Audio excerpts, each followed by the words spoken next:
sabay nating alamin ng totoo ang kawan ng kordero. Sa inyo'y nag-aanyaya. Lahat musika, ihandog sa Diyos ng masaya, pagkat sa piling niya tayo'y may pag-asa.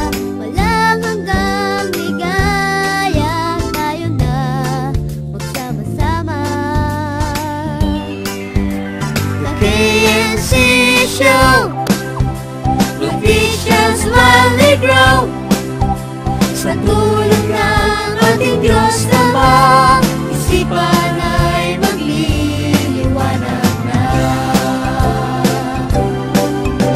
Sa turo ng ating Ama, ang siyang dapat lakaran.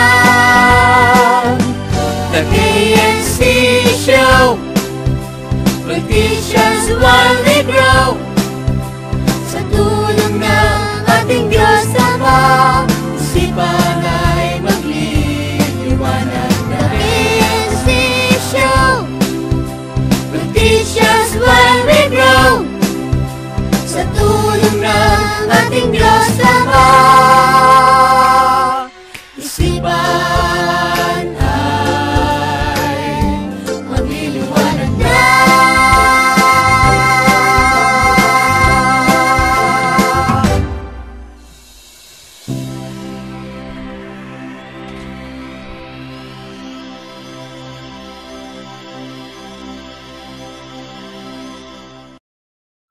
Alam niyo ba, kids? Sa tingin ko tiyak na maganda na naman ang topic natin sa araw na ito. Siyempre naman, Kuya Eric, lalo na sa number of the day. Magbibilang ulit tayo mamaya mga kids ha. At ang batayan nito sa Biblia. Kaya antabayan na natin lahat ha. Lalo na yung mga mahihilig magbilang. At ang mga mahihilig magkumpunin ng mga bagay na pwede pa mapakinabangan. At yan ay sa Kidscraft. Siyempre, di pa huhuli ang balitang bata na tumutukoy din naman ng mga impormasyon na may kinalaman sa ating lahat. At ang bago nilang inaabangan, ang kalusugan ng kordero. Kaya tutukan natin yan mamaya dahil marami kaming ibibigay ng mga tips sa inyo tungkol sa dengue. Okay po yun, Kuya Mike, para maiwasan po namin ang pagkakaroon ng dengue. Ang lahat ng yan ay very interesting, kaya wag natin itong palalagpasin ha. Okay, mag-start na tayo sa pamagitan ng pagbati ng Magandang araw sa inyong lahat! Welcome sa KNC Show! Kaya hawakan na natin ang ating Biblia at sama-sama nating basahin ang mga karunungang nandito.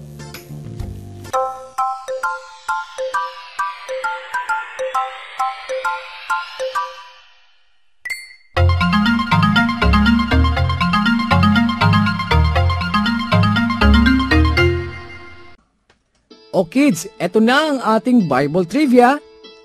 Alam niyo ba kung ilang bata ang nilapa ng dalawang osong babae sa gubat matapos na tuyain si Eliseo? A. 42, B. 24, C. 25. O abangan niyo mamaya ang sagot ha, kaya tutok lang dito sa KNC Show.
sapagkat sa pagsasanay ng katawan ay may kaunting pakinabang.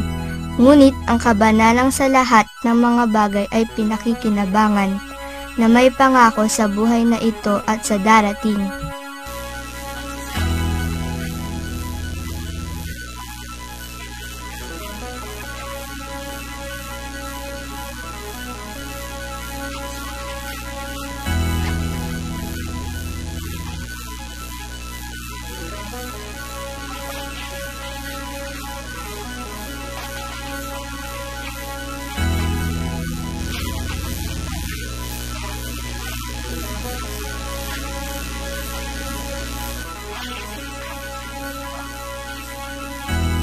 Hindi baga ipinagbibili ng isang beles ang dalawang maya? At kahit isa sa kanila ay hindi mahuhulog sa lupa, kung hindi pahintulot ng inyong ama.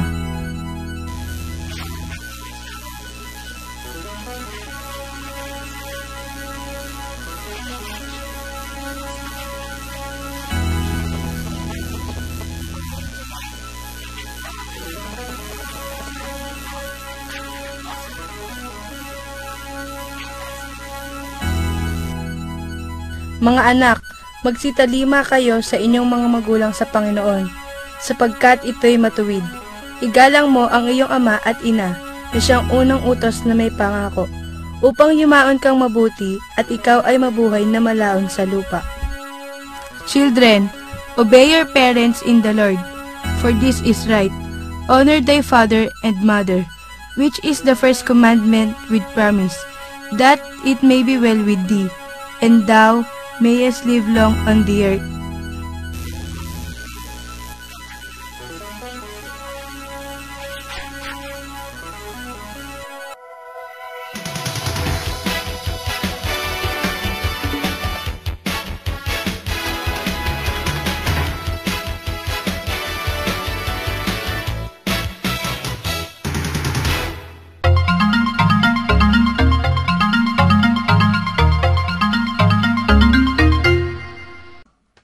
O kids, eto na ang ating Bible Trivia. Alam niyo ba kung ilang bata ang nilapa ng dalawang osong babae sa gubat matapos na tuyain si Eliseo? A. 42, B. 24, C. 25. O abangan niyo mamaya ang sagot ha, kaya tutok lang dito sa KNC Show.